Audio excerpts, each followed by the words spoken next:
الحمد لله نحمده ونستعينه ونستغفره ونؤمن به ونتوكل عليه ونعوذ بالله من شرور أنفسنا ومن سيئات أعمالنا من يهده الله فلا مضل له ومن يضلله فلا هادي له وأشهد أن لا إله إلا الله وحده لا شريك له وأشهد أن محمدًا عبده ورسوله الذي أرسله بالحق بشيرا ونذيرا وداعيا إلى الله بإذنه وسراجا منيرا أما بعد فإن خير الحديث كتاب الله وخير الهدي هدي محمد صلى الله عليه وسلم وشر الأمور محدثاتها وكل محدثة بدعة وكل بدعة ضلالة وكل ضلالة في النار فقد قال الله تبارك وتعالى في كلامه المجيد وفرقانه الحميد أعوذ بالله من الشيطان الرجيم بسم الله الرحمن الرحيم يا أيها الذين آمنوا اتقوا الله حق تقاته ولا تموتن إلا وأنتم مسلمون يا أيها الناس اتقوا ربكم الذي خلقكم من نفس واحدة وخلق منها زوجها وبث منهما رجالا كثيرا ونساء واتقوا الله الذي تساءلون به والأرحام إن الله كان عليكم رقيبا يا أيها الذين آمنوا اتقوا الله وقولوا قولا سديدا يصلح لكم أعمالكم ويغفر لكم ذنوبكم ومن يطع الله ورسوله فقد فاز فوزا عظيما بعد أعوذ بالله من الشيطان الرجيم وما أرسلنا من قبلك من رسول إلا نوحي إليه أنه لا إله إلا أنا فاعبدون إلى آخره. وعن أمامة باهلي رضي الله عنه قال قال رسول الله صلى الله عليه وسلم إن الله لا يقبل من العمل إلا ما كان له خالصا وابتغي به وجهه رواه النسائي আলহামদুলিল্লাহ, আল্লাহ পাকের অশেষ মেহেরবানিতে প্রতি জুমার ন্যায় আজকেও পবিত্র জুমার দিনে বাংলাদেশের ঐতিহ্যবাহী জেলা জামালপুর ডিস্ট্রিক্টের ইসলামপুর থানা ঢ্যাঙ্গারগড় সুরের পাড় জামে মসজিদে দুরাকাত সালাত আদায়ের জন্য শত কর্মব্যস্ততা থেকে ফারেক করে যে আল্লাহ পাক আসার, বসার এবং খুতবা শ্রবণ করার তৌফিক দিলেন এবং আমাকে সুদূর দিনাজপুর থেকে, গতকালকে আমাদের মাহফিল ছিল কুড়িগ্রামে মাহফিল শেষ করে সেখান থেকে 12টা, রংপুরে 1টা, 1:30 বাজে আমরা গাড়িতে উঠি আর এখানে মেলান্দাতে এসে আমাদের প্রায় সকাল 10টা বাজে। আলহামদুলিল্লাহ, তারপর আসতে পেরেছি। এর মধ্যে কোথাও ঘুম হয় নাই, শুধুমাত্র আপনাদের এখানে খুতবা দিব বিদায় আমি এই রাতে কষ্ট করে ঘুম না পেরে তারপর আপনাদের এখানে আসার চেষ্টা করেছি। নিয়াত গুনে আল্লাহ বারাকা দিয়েছেন, আল্লাহ কবুল করেছেন, আসার তৌফিক দিয়েছেন। এই জন্য আমরা অন্তরের অন্তঃস্থল থেকে সবটুকুন আবেগ উজাড় করে শুকরিয়া আদায় করে বলি আলহামদুলিল্লাহ। কিন্তু অনেক মানুষ এখনো আজান হওয়ার পরও তাদের এখনো সময় হয়নি, নিয়াতের মধ্যে গড়বড়, তাই না? যে যাব, শেষ সময় যাব, হয়তো কিছু খুতবা শুনবো বা 2 রাকাত নামাজ পড়ে সবার শেষে আসবো, আগে যাব, আছে না নাই আমার মানুষ সমাজে? অথচ ওরা জানে না যে মসজিদে খুতবা শুরু হলে হাজিরা খাতা ফেরেশতারা বন্ধ করে দেন। হ্যাঁ, তাহলে আল্লাহ রসুল বলেছেন কেউ যদি পরপর 3 জুমা মসজিদে না আসে তাহলে সে মুরতাদ হয়ে ইসলাম থেকে খারিজ হয়ে যায়। নাউযুবিল্লাহ। তাহলে যে লোকটা দিনের পর দিন, সপ্তাহের পর সপ্তাহ এভাবে হাজিরা খাতায় নাম উঠতেছে না, শেষে আসে আর আগে যায়, তার নামে তো উঠতেছে না। আপনি মাদ্রাসায় যান ঠিক আছে, কিন্তু হাজিরা খাতায় আপনার কি নাই? নাম নাই। চাকরি করেন কিন্তু ওখানে যারা চাকরি করে তাদেরও ওখানে দপ্তরে হাজিরা দিতে হয়, আপনি একদিনও হাজিরা দেন নাই কিন্তু ক্লাস ঠিকই করাইছেন। মাস শেষে প্রিন্সিপাল সাহেব আপনাকে ডাক দিয়ে বলবে আপনি তো এই মাসের 15 দিন 20 দিন আপনি অ্যাবসেন্ট, আপনি ছিলেন না। বলে না আমি ছিলাম। না, আপনার খাতা প্রমাণ করে না, আপনি আপনার খাতায় তো প্রমাণ করে না, আপনার মুখের কথা আমরা বিশ্বাস করব? তো এইভাবে করে কিয়ামতের দিনে যখন ওই যে আমল নামা, 99খানা আমল নামা, প্রত্যেক বান্দার জন্য, প্রত্যেক ব্যক্তির জন্য কি 99খানা করে আমল নামা, এই আমল নামার দৈর্ঘ্য প্রশস্ত এত বিশাল হবে, হাদিসের মধ্যে এসেছে তার চোখের দৃষ্টি যতদূর পর্যন্ত যাবে, আপনার চোখের দৃষ্টি যতদূর পর্যন্ত যাবে, আপনার ওই যে আমল নামার খাতা এত বড়, মানে লম্বা এবং চওড়া হবে। আল্লাহু আকবার। তাইলে এই আমল নামার মধ্যে যখন, খাতার মধ্যে যখন আপনার নামটা থাকবে না যে আপনি মাসের পর মাস আপনি জুমা মসজিদে হাজিরা দেন নাই, তখন কি অবস্থা হবে একবার চিন্তা করছেন? তাহলে কি করতে হবে? অন্তত খুতবার শুরু হওয়ার আগে আসতে হবে, যাতে হাজিরা খাতায় নামটা থাকে। বিনা কারণে, বিনা ওজরে, ওজর থাকতে পারে যে আসার সময় অ্যাক্সিডেন্ট হয়ে গেছিলাম, আমার নিয়ত ঠিক ছিল কিন্তু কোনো একটা দুর্ঘটনার কারণে আমি আসতে পারলাম না, সেটা ভিন্ন জিনিস। কিন্তু আপনি বাসায় ওই যে মাঠে কাজ করতেছেন, এটা কি অজুহাত? আপনি বাসার কাজ করতেছেন, এটা অজুহাত?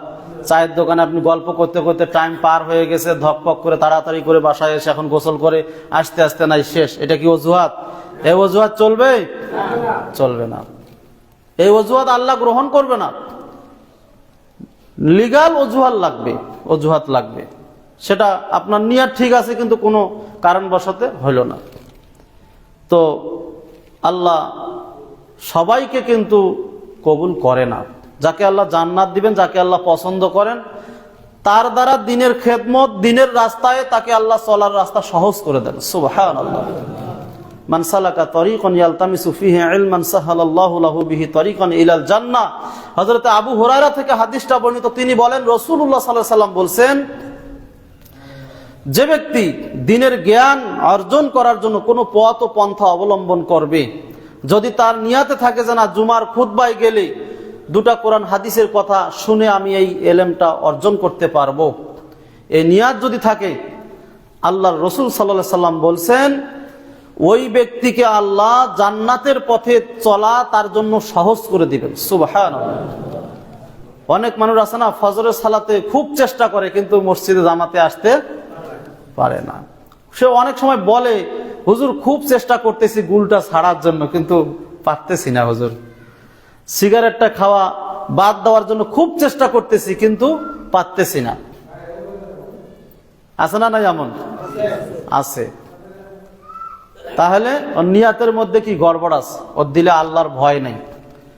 আল্লাহকে সে যদি ভয় করে, যদি বলে যে না কিয়ামতের দিনে আমাকে তিনাতুল খাবাল খাইয়ে ছাড়বে। তিনাতুল খাবাল হচ্ছে ওই যে রক্ত পুষ মিশ্রিত, মাসিকের মহিলাদের মাসিকের রক্তের মতো। এটা একটা উদাহরণ দিলাম। তো এই যে দুর্গন্ধযুক্ত জিনিস তাদেরকে খাওয়ানো হবে যারা নিয়মিত নেশাদার দ্রব্য পান করবে। নাউযুবিল্লাহ। এবার সে যদি চিন্তা করে না আমি এটা এত খাইতে পারবো না, তাহলে কি সে এক নিমেষেই আল্লাহকে ভয় করে এটা খাওয়া ছেড়ে দিবে।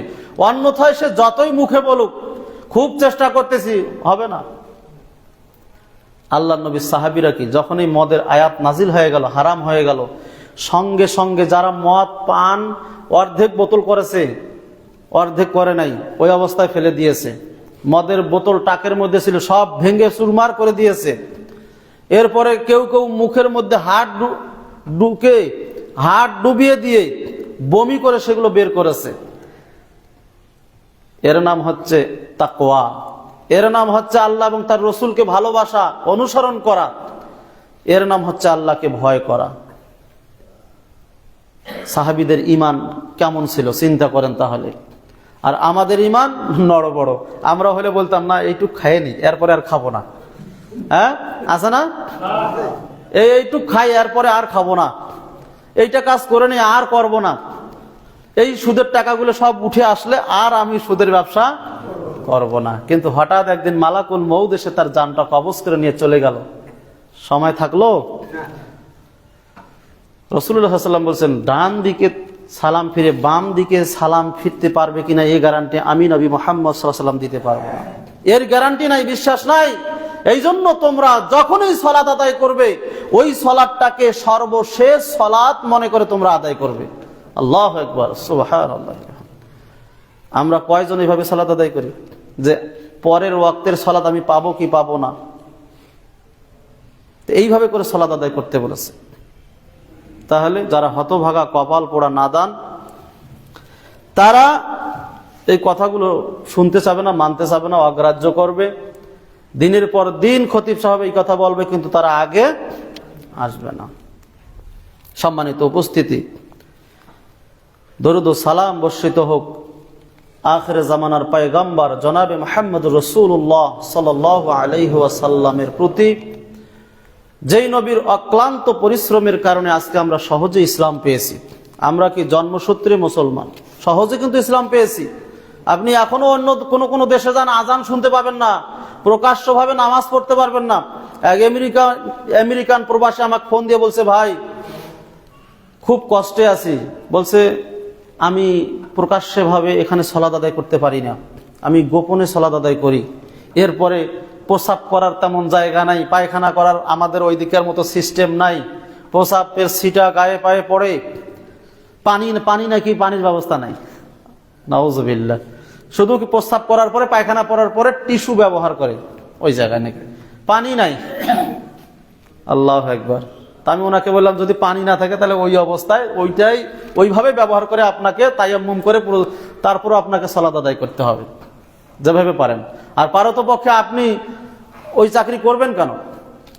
যেই চাকরি আপনার পরকাল আপনার নষ্ট করে দিবে, সেই চাকরি আপনি করবেন কেন? রিজিকের মালিক তো আপনি না, রিজিকের মালিক তো আল্লাহ। আল্লাহ বলছে তোমরা আমার ইবাদত করো, আমি তোমাদের রিজিকের ব্যবস্থা করে দিব। সুবহানাল্লাহ। এখন তোমরা যদি ওই আমার ইবাদত না করে তোমরা যদি রিজিকের পিছনে দৌড়াও, তা আল্লাহ তো বলবে ঠিক আছে, তোমারটাই ঠিক থাক। মুসা আলাইহিস সালামের সময় বানি ইসরাইলের কি মান্না সালোয়া আসতো, যখন তারা বলল ও মুসা তোমার আল্লাহকে বলো আমাদের এইসব ভালো লাগে না, আমাদের ওই সব দেখ, আদা রসুন মরিচ পেঁয়াজ এগুলো দেখ, আমরা চাষবাস করে খাবো, তোমার আল্লাহর ওগুলো খাবার আমাদের আর ভালো লাগতেছে না, এক খাবার বারবার ভালো লাগে না, লে এখন ঠেলা সামলাও। এখন চাষবাস করে খাওয়া লাগতেছে। মুসা আলাইহিস সালামের জাতি ছিল পিছলা জাতি, অবাধ্য জাতি, একেবারে পিছলা জাতি ছিল। তো যাই হোক, সেই নবী তার নিজের দান্দান মোবারক শহীদ করেছেন এই ইসলামকে প্রতিষ্ঠা করার জন্য। সেই নবীর প্রতি অগণিত অসংখ্য সহস্র দরুদ ও সালাম বর্ষিত হোক। আল্লাহুম্মা সাল্লি আলাইক আল্লাহুম্মা বারিক আলাইক। সম্মানিত উপস্থিতি, আজকের সংক্ষিপ্ত সময়ে খুতবার বিষয় ঈমানের গুরুত্ব, ফজিলত, এ সম্পর্কে কোরআন ও সহিহ হাদিস থেকে আমি আপনাদের সামনে কিছু কথা বলবার চেষ্টা করব বলি ইনশাআল্লাহ। আপনারা ধৈর্য সহকারে এবং মনোযোগ সহকারে একটু শুনবেন ইনশাআল্লাহ। ইসলামের মূল ভিত্তি হচ্ছে ঈমান। ইসলামের মূল ভিত্তি কি? ঈমান। ধরে নেন আপনি খাতার মধ্যে একটা শূন্য দিলেন, একটা শূন্য শূন্য শূন্য, 100 শূন্য দিলে ওর কোনো দাম আছে? গতকালকে মাহফিল শেষে এক নেতা এসে বলতেছে, আরে ওনাকে জিজ্ঞেস করছে আপনি সালাত পড়েন? ও সালাত পড়ে না। বলছে আগে মুসলমান হও, মুসলমান হও। বলছে আগে মুসলমান হও, মানে ও নামাজ পড়বে না কিন্তু ও নিজেকে মুসলমান দাবি করতেছে। কিভাবে? বলছে যে সমাজে ন্যায় প্রতিষ্ঠার জন্য ভালো কাজ করবেন, চুরি ডাকাতি করবেন না, জেনা ব্যভিচার করবেন না, হক কথা বলবেন, সত্য কথা বলবেন, সত্য পথে থাকিবেন, তাহলে মুসলমান হয়ে গেল। তো আরেকজন বলল যে ভাই আপনি যদি এইভাবে শূন্য শূন্য শূন্য শূন্য, মানে সমাজে আপনি অনেক ভালো কাজ করেন, আর ওই শূন্যের সামনে যদি 1 না থাকে তাহলে ওই শূন্যর কোনো মূল্য আছে? কোনো মূল্য নাই। 1000 শূন্য দিলে ওই শূন্যর কোনো মূল্য নাই, কিন্তু শূন্য একটা 1 দেওয়ার পরে যদি শূন্য দেন তাহলে 10, আর একটা শূন্য দিলে 100, আর একটা শূন্য দিলে 1000, তাই না? বুঝতে পারতেছেন? তো ঠিক তদ্রূপ ভাবে ঈমান যদি কারো না থাকে, কোনো ব্যক্তি যদি ঈমান না আনে, ঈমান আনার পূর্বেই, মানে 1 না দেওয়ার পূর্বেই সে যদি শূন্য শূন্য, মানে সমাজে যাকাত দিল, নামাজ পড়লো, হজ করলো, এরপরে আরো অন্যান্য সমাজের ভালো কাজ করলো, সে মিথ্যা বলে না, সবসময় সত্য বলে, দান সাদাকা করে, গরিব মানুষের মেয়ের বিবাহতে সাহায্য সহযোগিতা করে, এই সব যে করতেছে এগুলোর কিন্তু সে নেকি পাবে না। শূন্যের সামনে যেমন 1 না থাকলে ওই শূন্যের কোনো দাম নাই।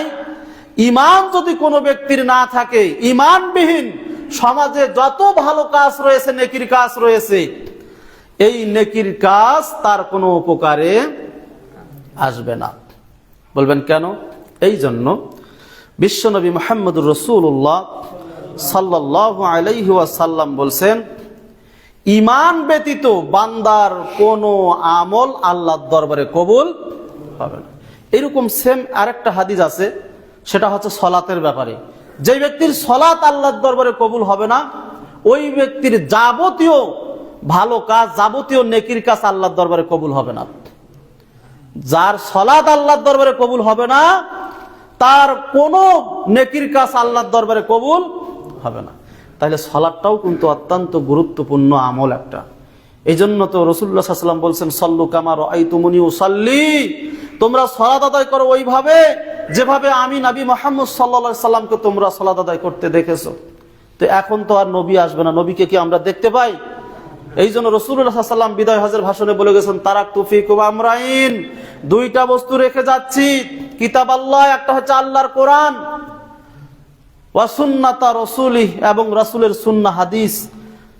এই 2টা বস্তুকে, কোরআন সুন্নাহকে যতদিন পর্যন্ত তোমরা মজবুত করে আঁকড়ে ধরে থাকতে পারবে, ততদিন পর্যন্ত তোমরা পথভ্রষ্ট হবে না।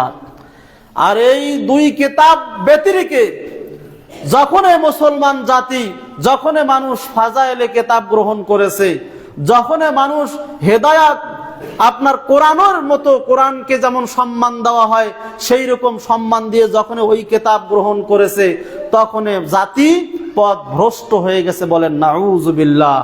জাতি তখনই আপনার দলে উপদলে ভাগ হয়ে গেছে। তাই তো রাসূলুল্লাহ সাল্লাল্লাহু আলাইহি ওয়াসাল্লাম বলছেন, আমার উম্মতের মধ্যে 73 ফেরকা হবে, কুল্লুহুম ফিন্নার, প্রত্যেকটা দলই জাহান্নামে যাবে, ইল্লা মিল্লাতাম ওয়াহিদা, একটি দল ব্যতিরেকে। রাসূলুল্লাহ সাল্লাল্লাহু আলাইহি সাল্লামের সাহাবারা জিজ্ঞেস করলেন, ইয়া রাসূলুল্লাহ সাল্লাল্লাহু আলাইহি ওয়াসাল্লাম, সেই দলটি কোনটি? তিনি বললেন, মা আনা আলাইহি ওয়া আসহাবি, আজকের দিনে আমি যার উপরে টিকে আছি এবং আমার সাহাবীরা যার উপরে, যেই ধর্মের উপরে, যেই ইসলামের উপরে টিকে আছে, এইটার উপরে পরবর্তীতে যারা থাকবে সেই দলটি জান্নাতে যাবে। বলেন সুবহানাল্লাহ। আমরা কি সেই দলের মধ্যে থাকতে চাই? তাহলে থাকতে গেলে কি করতে হবে? কোরআন এবং সুন্নাহর অনুসরণ করতে হবে। কোরআন এবং হাদিস ব্যতিরিক্ত আর কোনো কিছু যাবে না। আল হেদায়াতু কাল কোরআন, বলেন নাউযুবিল্লাহ। হেদায়া কিতাবে লিখে দিয়েছে হেদায়া কিতাব নাকি কোরআনের মতো। কাল কোরআন মানে কোরআনের মতো। নাউযুবিল্লাহ। কোশ্চিন কালে এটা হতে পারে না। মুহাদ্দিসিন ইকরামদের মধ্যে ঐক্য হয়েছে, ইজমা হয়েছে, আল্লাহর কিতাব কোরআনুল কারীমের পরে আসমানের নিচে জমিনের উপরে যদি কোনো কিতাব স্থান পায় তাহলে সেই কিতাব হচ্ছে সহিহুল বুখারী। বলেন আলহামদুলিল্লাহ। সহিহুল বুখারীর দার্স বাদ দিয়ে, সহিহুল বুখারীর তালিম বাদ দিয়ে তারা ফাজাইলে আমল হাতে নিয়েছে, যেখানে অসংখ্য জাল, জয়ীব, বানোয়াট, শিরিক, বেদাতি কথা দিয়ে ভরপুর। সেই কিতাব দিয়ে তারা মানুষকে আল্লাহর দিকে আহ্বান করছে। অথচ আল্লাহ সুবহানাহু ওয়া তাআলা পরিষ্কার ভাবে বলে দিয়েছেন, ইয়া আইয়ুহার রাসূল, হে রাসূল, বাল্লিগ মা উনজিলা ইলাইকা মির রাব্বিক, আপনি ওই জিনিস দিয়ে মানুষের কাছে তাবলীগ করুন, মানুষকে দাওয়াত দিন ওই জিনিস দিয়ে, মা উনজিলা ইলাইকা মির রাব্বিক, আপনার রবের পক্ষ থেকে আপনার উপরে যা নাজিল করা হয়েছে। সুবহানাল্লাহ। এবার বলেন, রবের পক্ষ থেকে ফাজাইল আমল নাজিল হয়েছে, হেদায়া, কুদুরি, হ্যাঁ? তাহলে কি নাজিল হয়েছে রবের পক্ষ থেকে? কোরআন। কোরআন হাদিস দুইটাই। বলবেন যে হাদিস বাদ, হাদিসও নাজিল হয়েছে। আল্লাহু নাজ্জালা আহসানাল হাদিস। এরপরে আরেক জায়গায় এসেছে, ওয়া মিসলাহু মাআহু, আমি আমার নবী মুহাম্মদ সাল্লাল্লাহু আলাইহি ওয়াসাল্লামকে কোরআন দিয়েছি এবং তার মতো আরেকখানা কিতাব দিয়েছি। সুবহানাল্লাহ। তার মতো, আল্লাহু আকবার। তাহলে কোরআন এবং হাদিস দুইটা আল্লাহর পক্ষ থেকে এসেছে। কেন? আল্লাহ রাব্বুল আলামিন কোরআনুল কারীমে স্পষ্ট করে বলে দিয়েছেন, মা ইয়ানতিকু আনিল হাওয়া ইন হুয়া ইল্লা ওয়াহয়ুন ইউহা। আল্লাহ বলেন, আমার নবী অতক্ষণ পর্যন্ত কোনো কথা বলে না, নিজের প্রবৃত্তিকে অনুসরণ করে নিজের থেকে কোনো কথা বলেন না, যতক্ষণ পর্যন্ত আল্লাহর পক্ষ থেকে ওহী নাজিল না হয়। আল্লাহু আকবার। উদাহরণ হিসাবে বলতে পারি, আল্লাহর নবী সাল্লাল্লাহু আলাইহি সাল্লাম যখন মিরাজ থেকে ঘুরে আসলেন, এক রাতে কাবা থেকে বাইতুল মুকাদ্দাস, সেখান থেকে আল্লাহর কাছে সপ্তম আসমান পাড়ি দিয়ে গেছেন, আবার রাতের মধ্যেই ফিরে এসেছে। এই কথা, এই দাওয়াত যখন দিতেছে কেউ বিশ্বাস করে না, বিশ্বাস করার মতো কথাও না, সম্ভব? এবার কাফের মুশরিকরা একটা সুযোগ পেয়ে গেল, আবু বকর রাদিয়াল্লাহু তাআলা আনহুকে পথির মধ্যে ধরে ফেললো যে আবু বকরকে তো আপনার মানা যায় না। আবু বকর রাদিয়াল্লাহু তাআলা আনহু বিশ্ব নবীর কথাকে এত প্রাধান্য দেন, সবার সাথে পারলে হযরতে আবু বকর রাদিয়াল্লাহু তাআলা আনহুর সাথে কেউ পারতেন না। বললো, এবার আবু বকর যদি এই কথা শোনে তাহলে সেও বলতে বাধ্য হবে যে নবী মুহাম্মদ পাগল হয়ে গেছে। নাউযুবিল্লাহ। আবু বকরকে রাস্তায় ধরে বলল, আবু বকর শুনছো কিছু? বলেন না। বলে, শোনো নাই, মুহাম্মদ বলতেছে সে নাকি এক রাতে কাবা থেকে বাইতুল মুকাদ্দাস, সেখান থেকে সপ্তম আসমান পাড়ি দিয়ে আল্লাহর সাথে নাকি সাক্ষাৎ করে আবার ফিরে এসেছে। এটা কি তুমি বিশ্বাস করো? এটা কেমন কথা? এটা কিভাবে সম্ভব? তোমার নবী পাগল হয়ে গেছে। আবু বকর রাদিয়াল্লাহু তাআলা আনহু বললেন, এই কথা কি মুহাম্মদ সাল্লাল্লাহু আলাইহি ওয়াসাল্লাম নিজ মুখেই বলেছেন, জবান দিয়ে? বলে হ্যাঁ, আমরা নিজেই মুহাম্মদের কাছ থেকে এই কথা শুনেছি, কোনো বানোয়াট কথা নয়। আবু বকর রাদিয়াল্লাহু তাআলা আনহুর ঈমান কেমন দেখেন, এমনি কি তাকে সিদ্দিক উপাধি দেওয়া হয়েছে? আবু বকর রাদিয়াল্লাহু তাআলা আনহু বলতে লাগলেন, যেহেতু নবী মুহাম্মদ সাল্লাল্লাহু আলাইহি ওয়াসাল্লাম তার নিজ জবান দিয়ে বলেছেন, তাহলে এখানে অবিশ্বাসের কিছু নাই, অসম্ভবের কিছু না। এখানেও তারা পারল না। আল্লাহু আকবার, সুবহানাল্লাহি ওয়া বিহামদিহি, সুবহানাল্লাহিল আযীম। সেখানেও তারা হেরে গেল, আবু বকরের ঈমানের কাছে তারা হেরে গেল। এইবার আর যখন কোনো রাস্তা পায় না, তখন মুহাম্মদ সাল্লাল্লাহু আলাইহি ওয়াসাল্লামকে এবার তারা কয়েকজন মিলে আপনার ধরে ফেললো, তাকে জিজ্ঞেস করলো, ঠিক আছে মুহাম্মদ সাল্লাল্লাহু আলাইহি ওয়াসাল্লাম। তারা সাল্লাল্লাহু আলাইহি ওয়াসাল্লাম না বললো, আমাদেরকে বলতে হবে, কেননা যারা নবীর নাম শোনার পরে সাল্লাল্লাহু আলাইহি ওয়াসাল্লাম বলে না, তাদেরকে কৃপণ বলা হয়েছে এবং তাদের উপরে গজব নাজিল হোক অভিসম্পাত করেছেন ফেরেশতারা। ফেরেশতাদের দোয়া সরাসরি কবুল হয়। এই জন্য নবী মুহাম্মদ সাল্লাল্লাহু আলাইহি ওয়াসাল্লামের নাম নিলে কি বলতে হবে? সাল্লাল্লাহু আলাইহি ওয়াসাল্লাম। তারা বলল, ঠিক আছে, মেনে নিলাম আপনার কথা। আপনি বলছেন আপনি বাইতুল মুকাদ্দাস গিয়েছেন, আবার রাতের মধ্যে ফিরে এসেছেন, তাহলে এবার বলুন বাইতুল মুকাদ্দাসের জানালা দরজা কয়টা? কঠিন ব্যাপার না? যদি ভোকাস কথা হয় বলতে পারবেন আপনি? দেখেন, আবু জেহেল, তার আগের নাম কি ছিল? আবুল হাকাম, মানে জ্ঞানের পিতা। এত জ্ঞানী ছিল, কিন্তু হককে মেনে নেওয়ার কারণে, হকের বিরুদ্ধাচরণ করার কারণে তার নাম হয়ে গেছে আবু জেহেল, মানে মূর্খের পিতা। কিসের পিতা? মূর্খের পিতা। এইরকম মূর্খ আজকে বাংলাদেশে অনেক রয়েছে। তাই তো ডক্টর শহীদুল্লাহ খান বলেছিলেন, তোমরা যতই মাস্টার্স পাস আর বিদেশ থেকে ডক্টরেট নিয়ে আসো না কেন, বিটকেস ভর্তি করে, এই কোরআনের জ্ঞান যদি তোমাদের না থাকে, তোমরা পণ্ডিত, তবে মূর্খ পণ্ডিত। আবু জেহেল জ্ঞানী ঠিক আছে, কিন্তু মূর্খ। পণ্ডিত ঠিক আছে, কিন্তু মূর্খ পণ্ডিত। নবী মুহাম্মদ সাল্লাল্লাহু আলাইহি ওয়াসাল্লামকে ধরার জন্য, আটক করার জন্য, মিথ্যা প্রমাণিত করার জন্য, সমাজে মিথ্যাবাদী প্রমাণ করার জন্য এবার মুহাম্মদ সাল্লাল্লাহু আলাইহি ওয়াসাল্লামকে জিজ্ঞেস করা হলো যে, বাইতুল মুকাদ্দাস গিয়েছেন ভালো কথা, কিন্তু জানালা দরওয়াজা কয়টা বলেন? আমি আপনার বাসা আমাকে দাওয়াত দিয়েছেন, আপনার বাসায় আমি দাওয়াত খেলাম, চলে আসলাম। আমার কি এই সেন্স ওই সময় ছিল যে আপনার বাড়িতে কয়টা দরজা, কয়টা জানালা আছে, কয়টা রুম আছে, এগুলা কি আমার কোনো দেখার দরকার আছে? নবী সাল্লাল্লাহু আলাইহি ওয়াসাল্লাম যে উদ্দেশ্যে গিয়েছেন, সেই উদ্দেশ্য পালন করে চলে এসেছেন। তিনি তো বাইতুল মুকাদ্দাসের জানালা দরওয়াজা গণার জন্য যায় না। বলবে কিভাবে? ওটা সম্ভব নয়, কঠিন অবস্থা।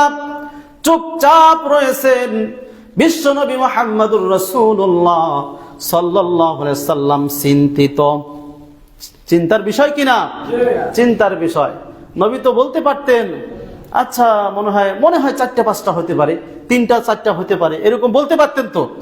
কিন্তু না, তার একটা বৈশিষ্ট্য ছিল, কেউ কোনো প্রশ্ন করলে তিনি চুপ থাকতেন যতক্ষণ পর্যন্ত আল্লাহর পক্ষ থেকে উত্তর না আসতো, ওহী নাজিল না হতো, ততক্ষণ পর্যন্ত তিনি কথা বলতেন না। আল্লাহু আকবার। আমাদের সমাজে অনেক মানুষ আছে, জানুক আর না জানুক ফটাফট উত্তর দিয়ে দেয়, যেখানে যায় পড়ুক, কোরআনে থাক আর না থাক বলে কোরআনে আছে। এক ব্যক্তি বলছে, যায় নামাজে দাঁড়িয়ে যে তারা আপনার নিয়াতের একটা দোয়া আছে, পড়ে না, দোয়া পড়ে না, যায় নামাজে দাঁড়িয়ে আছে না আমাদের দেশের কিছু লোক। আমি বললাম যে এই দোয়াটা কই পাইছেন? বলে কোরআনে আছে। আল্লাহু আকবার। আমি বললাম যে কোরআনে কোথায় আছে? বলে আপনাকে আগামীকালকে জানাবো, আমাদের হুজুর বলছে। ঠিক আছে, সময় দিলাম। আগামীকালকে আসরের নামাজ পড়ে এই দোকানে আসবেন, চায়ের দোকানে, আপনার কাছে শোনা হবে। এবার হুজুরের কাছে গিয়ে বলছে, হুজুর ওই যে কয়লার খনি চৌহাটি মসজিদের ইমাম সাহেব আমাকে প্রশ্ন করেছে যে আমরা যে জায়নামাজে দাঁড়িয়ে যে দোয়াটা পড়ি, এটা তো আমি বলছি কোরআনে আছে, কিন্তু কোথায় আছে আমি তো জানি না, আপনি একটু বলুন। হুজুর তখন বলছে, না আপনি এই কথা বলতে যাবেন কেন, এটা তো কোরআনে নাই। বলে কোথায় আছে? তাহলে হাদিসে আছে। বলে হাদিসে এটা নাই, তাহলে কোথায় আছে? হুজুর আর বলতে পারে না কোথায় আছে। পরের দিনে ধরা দেয় না, 2 দিন 3 দিন 4 দিন চলে গেল, 7 দিন পরে আবার ওই জায়গায় দেখা হলো। শোনেন কি ব্যাপার? বলে আমার হুজুরের কাছে আমি জিজ্ঞেস করেছিলাম, কিন্তু হুজুর আপনার খুঁজে পায় না, এটা কোথায় আছে, তো আমি কেমনে বলবো? চিন্তা করছেন? কিন্তু উত্তর দিয়ে বসে আছে কোরআনে আছে। তাহলে সমাজের মানুষ বিভ্রান্ত হবে কি হবে না? একজন গ্রামের ইমাম যদি ওই কথা বলে, মূর্খ ইমাম আপনার যদি এই কথা বলে, অজ্ঞ ইমাম, এরকম অসংখ্য অজ্ঞ ইমাম আছে যারা কোরআন হাদিস ঘাটাঘাটি ছাড়াই, দলিল প্রমাণ ছাড়াই কথা বলে, আছে না? আছে। উত্তর দিয়ে বসে থাকে। আল্লাহর নবী সাল্লাল্লাহু আলাইহি সাল্লাম চুপচাপ আছেন। কখন আল্লাহর পক্ষ থেকে ওহী আসে? বাইতুল মুকাদ্দাসের জানালা দরওয়াজা কয়টি? আল্লাহ বলেন, জিবরাইল যাও যাও, জলদি করে আমার নবী মুহাম্মদের কাছে যাও। আমার নবী মুহাম্মদ চিন্তিত। কাফের বেঈমান মুশরিকরা প্রশ্ন করেছে, জটিল প্রশ্ন, বাইতুল মুকাদ্দাসের জানালা দরওয়াজা কয়টি? যাও তুমি তাড়াতাড়ি জানিয়ে দিয়ে আসো। এবার জিবরাইল আলাইহিস সালাতু ওয়াস সালাম তাড়াতাড়ি করে আসলেন। জিবরাইল সালাম আসতে কি 1 দিন সময় লাগে? 2 দিন, 1 সেকেন্ড, মুহূর্তের মধ্যে 1 সেকেন্ডও লাগে না। আল্লাহু আকবার। এইবার জিবরাইল আলাইহিস সালাতু ওয়াস সালাম বিশ্বনবী সাল্লাল্লাহু আলাইহি সাল্লামের দরবারে পুরা বাইতুল মুকাদ্দাসকে এভাবে তুলে ধরলেন হাতের মধ্যে। আর আল্লাহর নবীকে বললেন, আপনি এবার গুনুন একটা একটা করে, কয়টা জানালা, কয়টা দরজা। আল্লাহু আকবার। ভিডিও দেখানো হচ্ছে, এবার আপনি গুনুন। আল্লাহর নবী সাল্লাল্লাহু আলাইহি ওয়াসাল্লাম একটা একটা করে জানালা দরওয়াজা গুনে গুনে তাদেরকে বলে দিলেন। সুবহানাল্লাহ। তাহলে আল্লাহর নবী চুপ থাকতেন অতক্ষণ যতক্ষণ পর্যন্ত আল্লাহর পক্ষ থেকে কোনো কথা না আসে। কোন কথা থেকে এই উদাহরণটি টেনে নিয়ে আসলাম মনে আছে আপনাদের? কোন কথা বলেন, মনে আছে? নাই, আপনারা আমার কথা বুঝতে পারতেছেন না মনে হয়। আল্লাহর নবী অতক্ষণ কোনো কথা বলে না যতক্ষণ আল্লাহর পক্ষ থেকে কোনো কথা না আসে। এইটা বলতে গিয়ে ওই উদাহরণটা দিলাম, কিন্তু কোন কারণে দিলাম সেটা মনে আছে? সেটা হচ্ছে যে মাশাআল্লাহ মাশাআল্লাহ, ভাই বুঝতে পেরেছেন। কোরআন আল্লাহর পক্ষ থেকে, হাদিসও আল্লাহর পক্ষ থেকে। এই কথাটা বুঝাতে গিয়ে আপনাদের এই উদাহরণটা টেনে নিয়ে আসলাম। এটা আনার কোনো উদ্দেশ্য ছিল না। তো যাই হোক, কোরআন হাদিস দুইটাই কার বাণী? আল্লাহর বাণী। তাহলে তাবলীগ করতে হলে, ইসলাম প্রচার করতে হলে আল্লাহ নির্দেশ দিয়েছেন কোরআন এবং হাদিস দিয়ে কি করো? মানুষকে আল্লাহর দিকে আহ্বান করো। কোনো গাঁজাখুরি কিচ্ছা কাহিনী, কোনো গাঁজাখুরি গল্প গুজব দিয়ে মানুষকে ডাকতে বলেন নাই। অসংখ্য শত শত হাজার হাজার কিচ্ছা কাহিনী কোরআন ও সহিহ হাদিস দ্বারা প্রমাণিত আছে। বানি ইসরাইলেরও তো কয়েক শত ঘটনা আছে কোরআনুল কারিমে। কত ঘটনা নেবেন আপনি? তো কেন আপনাকে ওই বানোয়াট, ওই আপনার হইলো আব্দুল কাদের জেলানী রহমতুল্লাহ আলাই তার মায়ের পেট থেকে 18 পারা কোরআন মুখস্থ করে দুনিয়াতে এসেছে?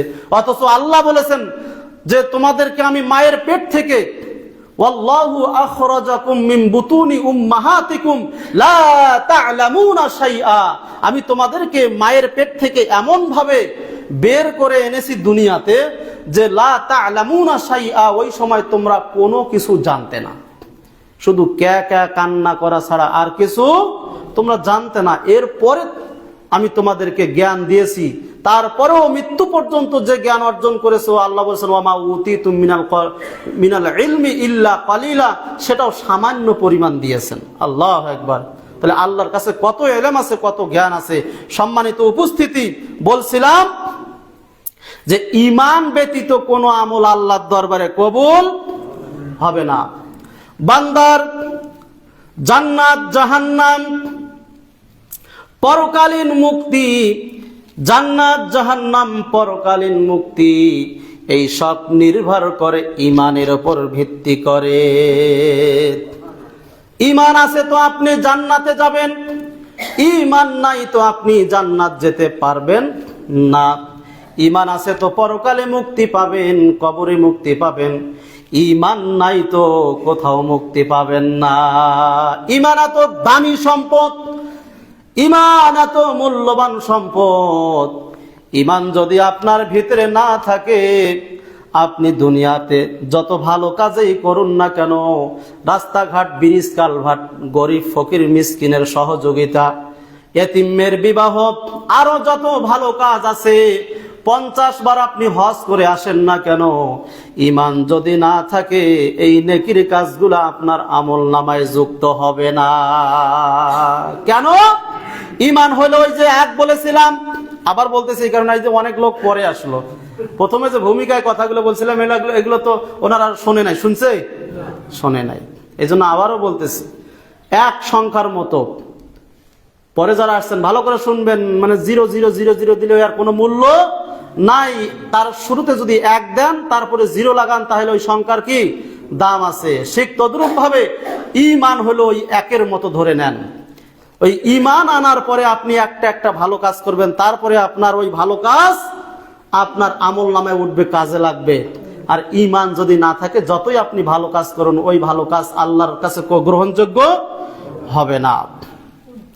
ঈমান শব্দের অর্থ হলো নিরাপত্তা, আশঙ্কা মুক্ত, ভয়ের বিপরীত যে শব্দটা, সেটাই হচ্ছে ঈমান। আল্লাহ নবী বললেন না যে এখন যারা তোমরা, মক্কা বিজয়ের পরে ঘোষণা দিলেন যে এখন যারা তোমরা ঈমান আনবে তারা নিরাপদে থাকবে। সুবহানাল্লাহ। পরিভাষায় ঈমান বলা হয়, ইসলামের পরিভাষায় ঈমান বলা হয় হুয়া তাসদীকু বিল জিনান ওয়াল ইকরারু বিল লিসান ওয়াল আমালু বিল আরকান। অন্তরে বিশ্বাস, মুখে স্বীকৃতি, আর কাজে বাস্তবায়ন করার নামই হচ্ছে ঈমান। অন্তরে বিশ্বাস করার সাথে সাথে, মুখে স্বীকৃতি দেওয়ার সাথে সাথে অন্তরে বিশ্বাস করা লাগবে। আপনি মুখে বললেন লা ইলাহা ইল্লাল্লাহ, কিন্তু অন্তর দ্বারা বিশ্বাস করলেন না, আপনার ঈমান আনা হলো না। মুখে বলার সাথে সাথে অন্তর দ্বারা তা বিশ্বাস করে নিতে হবে মনে প্রাণে, এরপরে কাজে বাস্তবায়ন করতে হবে। অন্তরে বিশ্বাস এবং মুখে স্বীকৃতি, এটা হলো মূল। আর কাজে বাস্তবায়ন করাটা, এটা হচ্ছে শাখা পোশাখা। যেমন ঈমান আনার পরে তার উপরে যে দায়িত্ব এসে যায় সলাতের, তার উপরে দায়িত্ব এসে যায় যাকাতের, এরপরে অন্য অন্য ইসলামের বিধান। এই জন্য এগুলো হলো শাখা। আর ঈমান আনার জন্য মুখে স্বীকৃতি এবং অন্তরে বিশ্বাস, এই দুইটা হলো মূল। একদা জিবরাইল আলাইহিস সালাতু ওয়াস সালাম বিশ্বনবী মুহাম্মদুর রাসূলুল্লাহ সাল্লাল্লাহু আলাইহি ওয়াসাল্লামের দরবারে এসে বললেন, ইয়া মুহাম্মদ, হে মুহাম্মদ, ईमान माल ईमान ईमान किसको कहते हैं, ईमान काके बोले। আল্লাহর নবী সাল্লাল্লাহু আলাইহি ওয়াসাল্লাম বললেন, আন তুমিনা বিল্লাহি ওয়া মালাইকাতিহি ওয়া কুতুবিহি ওয়া রাসূলিহি ওয়াল ইয়াউমিল আখিরি ওয়া তুমিনা বিল কদরি ওয়াল খায়রি শাররি। আল্লাহর নবী বলেছেন, ঈমান হচ্ছে, এই হাদিসের মধ্যে 6টা রুকুনের কথা বলেছেন। 1 নাম্বার হচ্ছে আল্লাহর প্রতি বিশ্বাস স্থাপন করা, কিতাবের প্রতি বিশ্বাস স্থাপন করা, ফেরেশতাদের প্রতি বিশ্বাস স্থাপন করা, রাসূলের প্রতি বিশ্বাস স্থাপন করা, পরকালের প্রতি, আখিরাতের প্রতি বিশ্বাস স্থাপন করা। আর একটা হচ্ছে তাকদীরের ভালো মন্দের প্রতি বিশ্বাস স্থাপন করার নামই হচ্ছে ঈমান। মনে করেন এই মসজিদটা 4টা পিলার দিয়ে 7টা নির্মাণ করা হয়েছে। এই 4টা পিলারের কোনো একটা পিলার যদি ভেঙে যায়, ধসে যায়, ছাদ কি আর থাকবে? এইরকম ঈমানের স্তম্ভ, খুঁটি হচ্ছে 6টা। এই 6টার যে কোনো একটা খুঁটি যদি কেউ না মানে, তাহলে তার ঈমানটা পূর্ণাঙ্গ হইল না। সাত যেমন কাঁধ হয়ে থাকবে, পূর্ণাঙ্গ সাত যেমন এটা বলা হবে না, ওই ব্যক্তির ঈমানকে তেমন পূর্ণাঙ্গ ঈমান বলা হবে না। আল্লাহু আকবার। তাহলে সেই ঈমানের গুরুত্ব আছে না নাই? আছে। ইসলামের প্রথম ভিত্তি হচ্ছে ঈমান। হযরতে ইবনে উমর রাদিয়াল্লাহু তাআলা আনহু বলেন, রাসূলুল্লাহ সাল্লাল্লাহু আলাইহি ওয়াসাল্লাম বলেছেন, বুনিয়াল ইসলামু আলা খামস, ইসলামের ভিত্তি হচ্ছে পাঁচটি। কয়টি? ঈমানের ভিত্তি কয়টি? ছয়টি। আর ইসলামের ভিত্তি কয়টি? পাঁচটি। তার মধ্যে এক নাম্বার ভিত্তি যেটা, সেটা হচ্ছে তাওহীদের কালিমা লা ইলাহা ইল্লাল্লাহু ওয়া আন্না মুহাম্মাদার রাসূলুল্লাহ সাল্লাল্লাহু আলাইহি ওয়াসাল্লাম। এই তাওহীদের কালেমার এই স্বীকৃতি দেওয়া, এই ঈমান হলো ইসলামের মধ্যে সর্বপ্রথম যে ভিত, সেটা হচ্ছে ঈমান নামক এই ভিত। আল্লাহ রাব্বুল আলামিন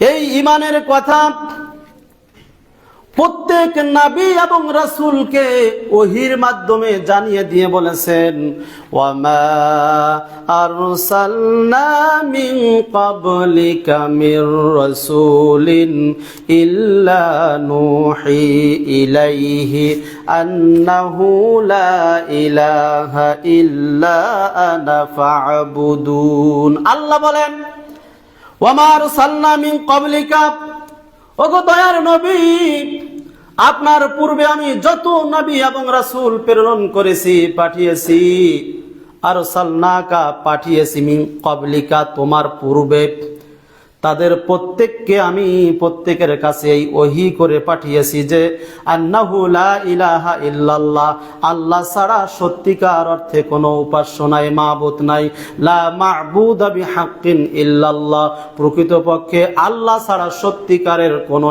ইলাহ নেই। সুতরাং আনা ফা'বুদুন, আমারই ইবাদত করো। তাহলে এই আয়াত দ্বারা জানা গেল, এটা সূরা আম্বিয়ার 25 নম্বর আয়াত।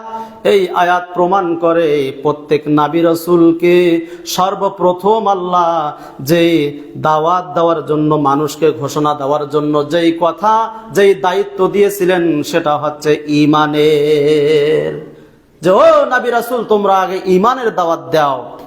কেননা প্রত্যেক নবীর জামানায়, প্রত্যেক রাসূলের জামানায় সমাজে সুদ ঘুষ চালু ছিল, জেনা ব্যভিচার ছিল, অন্যায় অত্যাচার ছিল, আরো অনেক পাপাচার ছিল।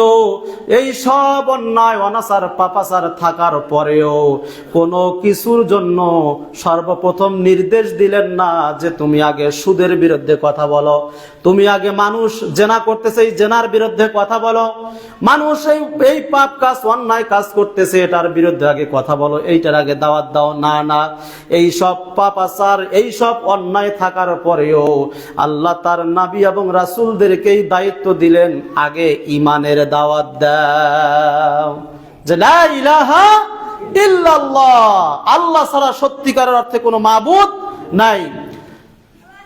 সুতরাং আল্লাহ তাআলার এই নির্দেশ অনুযায়ী প্রত্যেক নবী এবং রাসূল তার কওমকে এই বলে দাওয়াত দিয়েছিলেন, ইয়া কওমি, হে আমার সম্প্রদায়, ইয়া কওমি ইবুদুল্লাহ, হে আমার সম্প্রদায়, আল্লাহর ইবাদত করো, মা লাকুম মিন ইলাহিন গায়রু, আল্লাহ ব্যতিরেকে অন্য কারো ইবাদত করো না, আল্লাহ ব্যতিরেকে কোনো গায়রুল্লাহর ইবাদত করো না।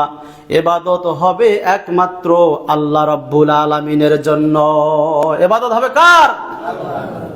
ইবাদত দুই প্রকারের মানুষ করে, এক হলো আল্লাহর ইবাদত, আর এক হলো শয়তানের ইবাদত। আমরা কোনটা করব? আল্লাহর ইবাদত করব। এবার আসি আমাদের নবী, বিশ্ব নবী মুহাম্মদুর রাসূলুল্লাহ সাল্লাল্লাহু আলাইহি সাল্লাম কি বলে মানুষকে আগে দাওয়াত দিয়েছিলেন।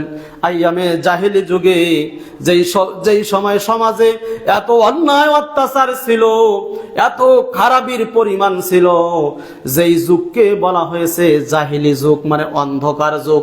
সেই অন্ধকার যুগে এসে আল্লাহর নবী তার কওমকে, সেই জামানার মানুষকে কোনো অন্যায় কাজ থেকে, খারাপ কাজ থেকে আগে বিরত থাকতে বললেন না, কোনো কিছুর দাওয়াত দিলেন না।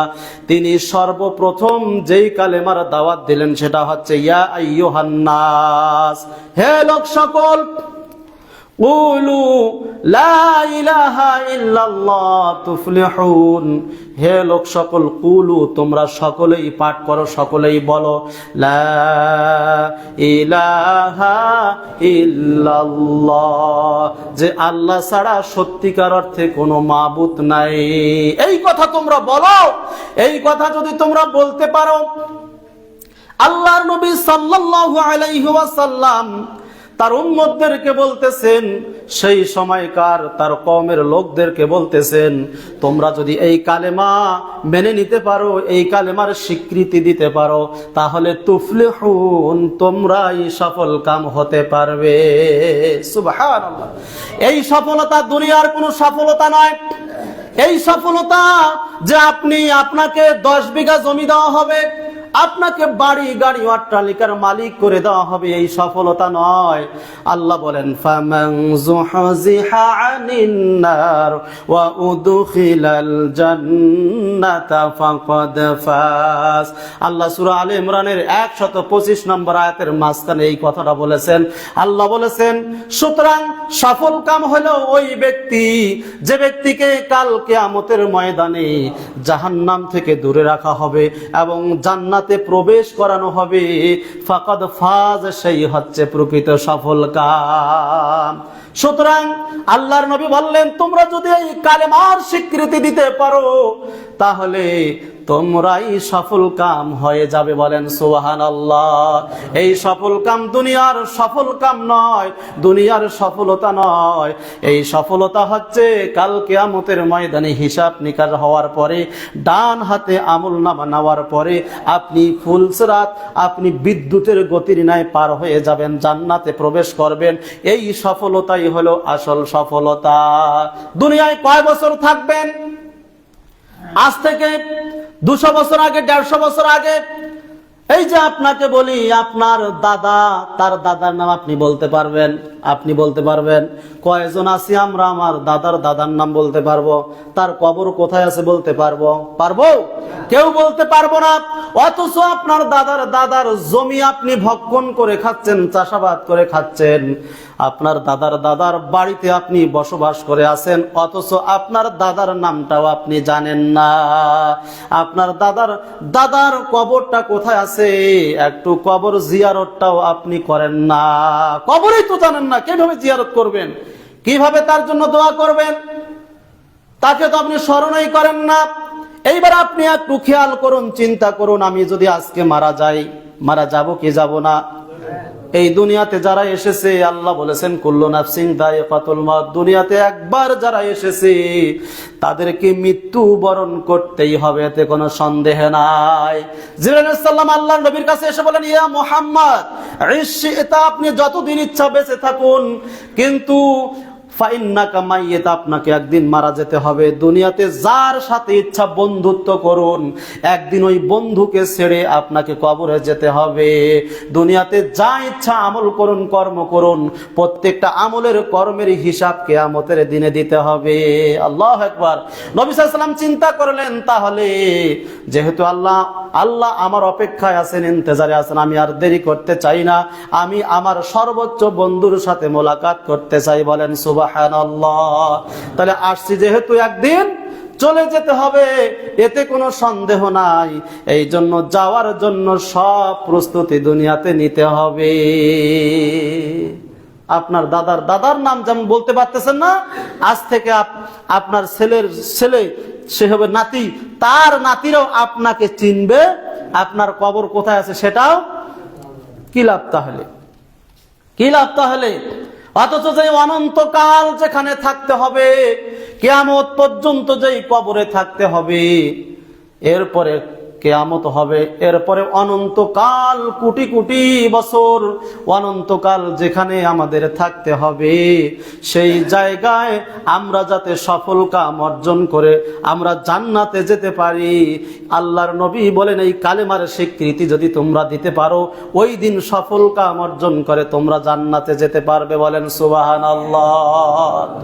আর আমরা মনে করি, আমাদের সন্তানদেরকে বলি, দেখ রে দেখ, অমুকের বেটাটা বিসিএস ক্যাডার হয়ে গেল, অথচ একই সাথে খেলাধুলা করতি। অমুকের ছেলে মাস্টার্স পাস, বিদেশ থেকে ডক্টরেট নিয়ে এসেছে, এরপরে ভালো একটা চাকরি করে, হঠাৎ একদিন বাবা মারা গেছে, জানাজা পর্যন্ত পড়াইতে পারে নাই। ছেলে জানাজার নামাজে ডুকরে ডুকরে কাঁদতে কাঁদতে অবস্থা খারাপ। ছেলে আফসোস করে বলতেছে, আহারে বাবা আমাকে লক্ষ লক্ষ টাকা খরচ করে মাস্টার্স পাস করিয়েছে, বিদেশ থেকে ডক্টরেট নিয়ে এসে দিয়েছে, এত কষ্ট করেছে, এত লেখাপড়া করেছি, টাকা পয়সা খরচ করে সব দুনিয়ার জন্য। আজকে যেই বাবা আমার জন্য এত কিছু করলো, সেই বাবা মারা যাওয়ার পরে তার জানাজাটাও পড়াইতে পারলাম না। কিসের আমি শিক্ষা অর্জন করলাম? আর যেই বাবা তার ছেলেকে বলছে, ও একটু মক্তবে, একটু মাদ্রাসায় একটু পড়েছিল, দুই এক ক্লাস পড়ার পরে ওই সন্তান তার বাবা মারা যাওয়ার পরে তার বাবার জানাজার সালাত আদায় করতেছে, বাবার জন্য দোয়া করতেছে, মায়ের জন্য দোয়া করতেছে, রব্বি রাহমহুমা কামা রব্বায়ানি সগীরা। আল্লাহ, আমার বাবা মার প্রতি তুমি ওই রকম রহম করো যেই রকম বাল্যকালে আমার পিতা মাতা আমার প্রতি রহম করেছিল। বলেন সুবহানাল্লাহ। আর ওই যে master degree pass, doctorate degree pass ভাড়াটিয়া ইমাম হুজুর ভাড়া করে এসে বলছে, আমার বাবার জন্য একটু দোয়া করুন, আর আমার বাড়িতে খাসির গোশত, গরুর মাংস, টাকা পয়সা যা লাগে আমি দিচ্ছি। হুজুর তার বাড়িতে গেল, গরু খাইলো, খাসি খাইলো, মুরগি খাইলো, যাওয়ার সময় 5,000 টাকা পকেটে নিল, দোয়া পড়লো, রব্বি রাহমহুমা কামা রব্বায়ানি সগীরা। এইখানে এমন একটা শব্দ আছে, ইয়ানি। আল্লাহ বললেন, বান্দারে, তোমার পিতা মাতা এত কষ্ট করে তোমাকে মানুষ করেছে, বড় করেছে, এই জন্য তোমার পিতা মাতার জন্য তুমি এই দোয়া পড়বে।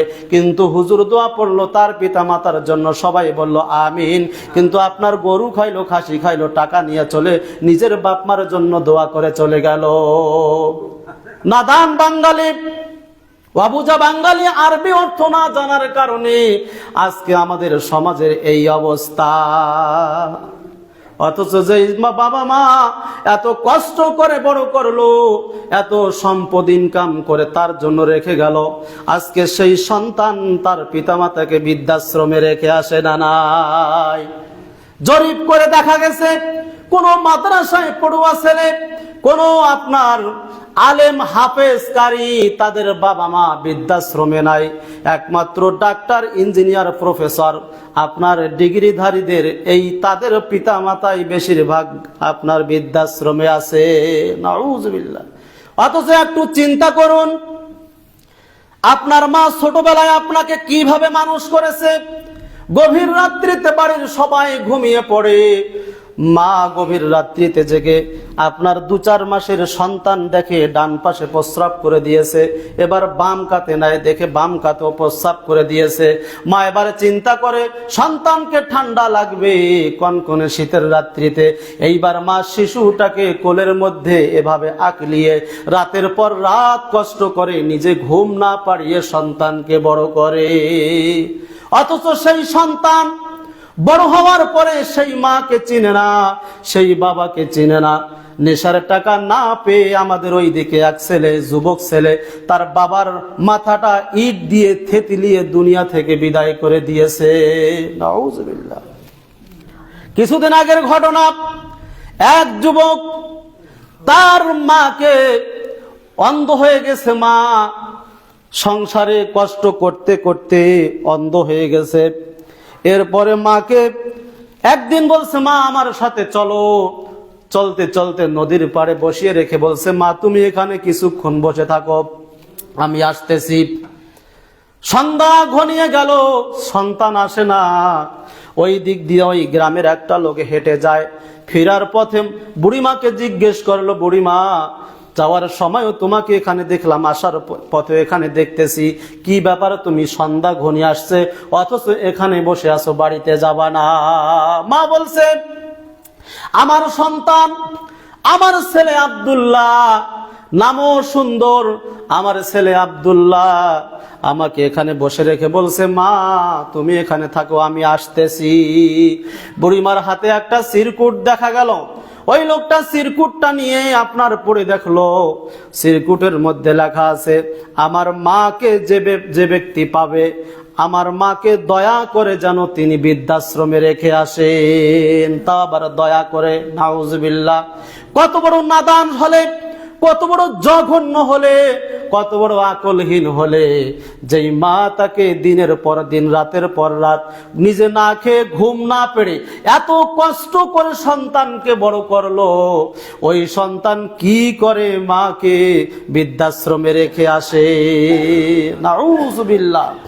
যদি সে জানতো আল্লাহর ইবাদত করার পরে পরেই মা বাবার সেবা করার কথা বলা হয়েছে, মা বাবা যেখানে আছে সেখানে আপনার উঁচু গলায় কথা বলা পর্যন্ত নিষেধ আছে, মা বাবা যেখানে থাকবে মাথাটা নিচু করে হাঁটতে হবে, এই কথা যেখানে বলা আছে, সেখানে আজকে আমাদের সমাজের যুবকেরা মা বাবাকে সম্মান দিতে চায় না, মা বাবাকে ধমক দিয়ে কথা বলে।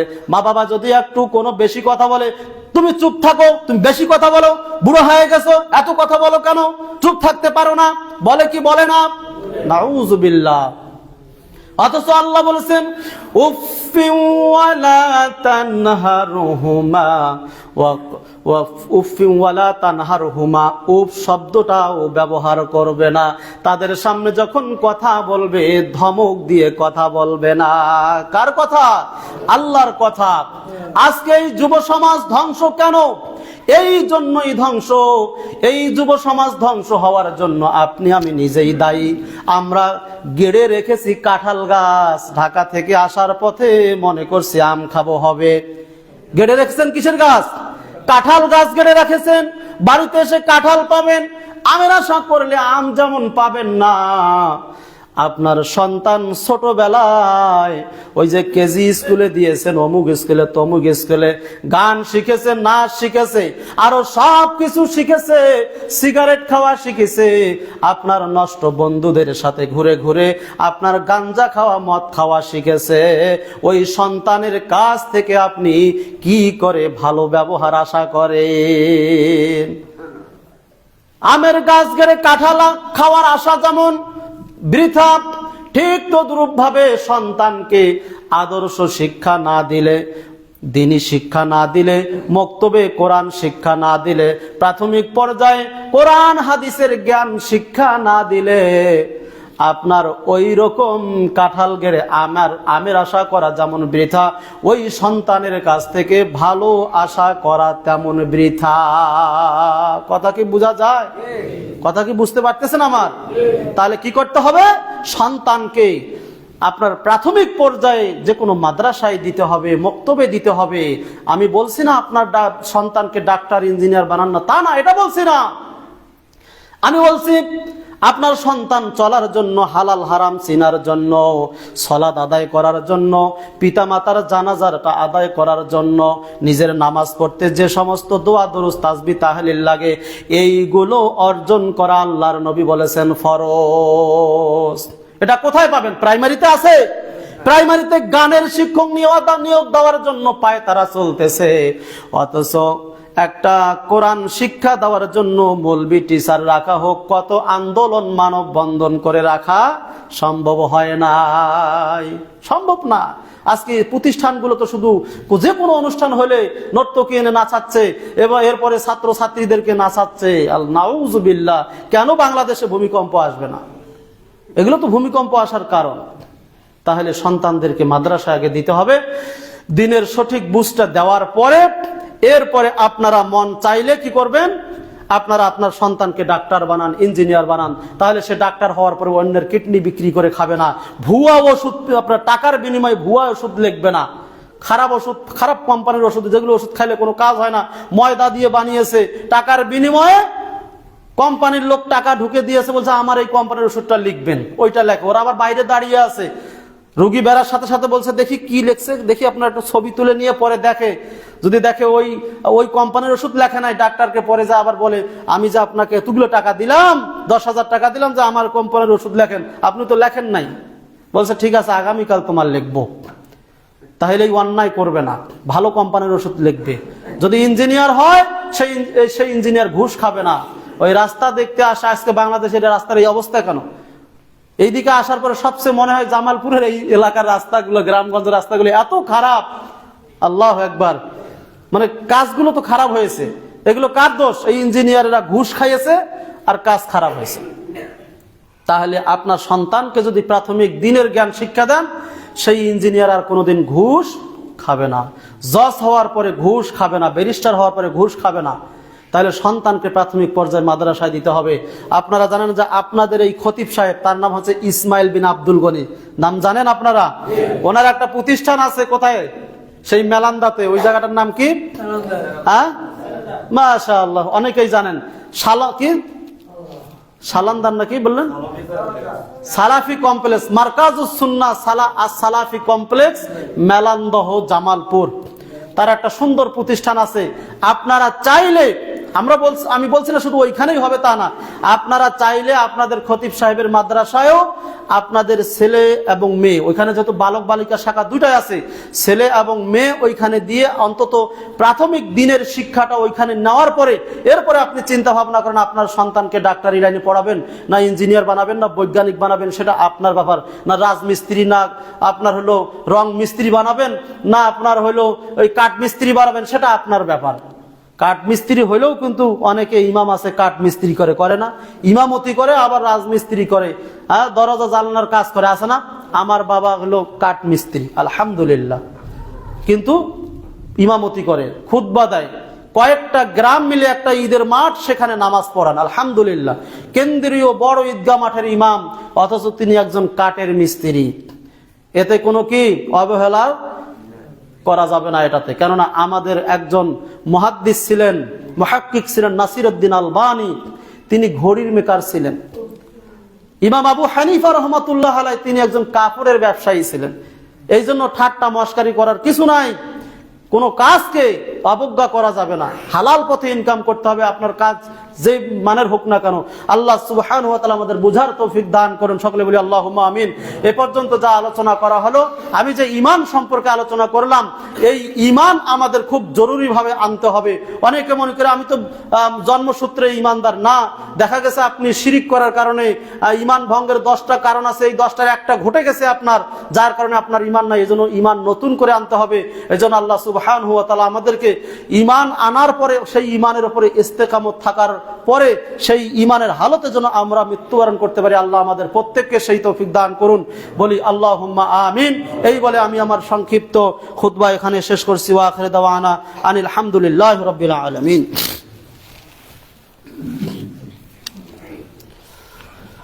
নাহমাদুহু ওয়া নুসাল্লি আলা রাসূলিহিল কারীম, আম্মা বাদ, ফাউযু বিল্লাহি মিনাশ শাইতানির রাজীম।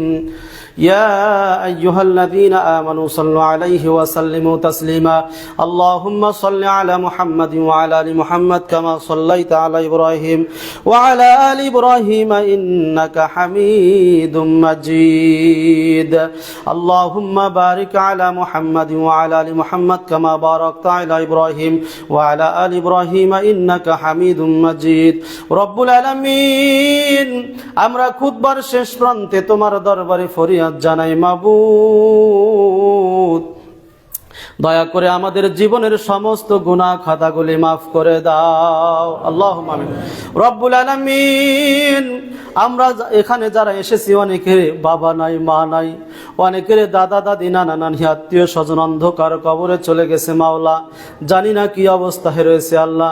আয় আল্লাহ, আমাদের ইমানের বদৌলতে, আমাদের নেক আমলের ওসিলা করে আমাদের বাবা মা দাদা দাদি নানা নানি আত্মীয় স্বজন সহ তামাম বিশ্বের যত মুসলিম নর নারী অন্ধকার কবরে চলে গেছে আল্লাহ, তাদের কবরগুলিকে তুমি জান্নাতের টুকরা বানায়া দাও।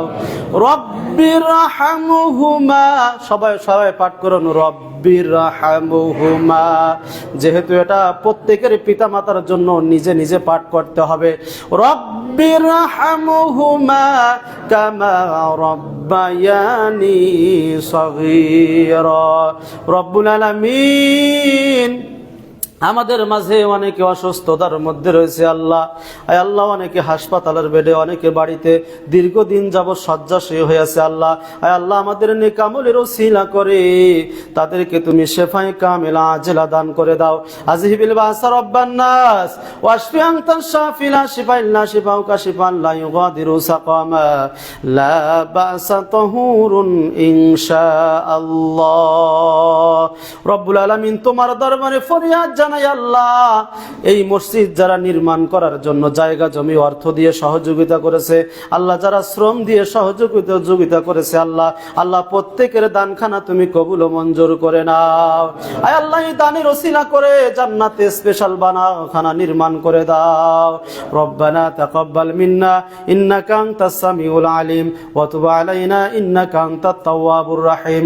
সুবহান রাব্বিকা রাব্বিল ইজ্জাতি আম্মা ইয়াসিফুন, সালামুন আলাল মুরসালিন ওয়ালহামদুলিল্লাহি রাব্বিল আলামিন।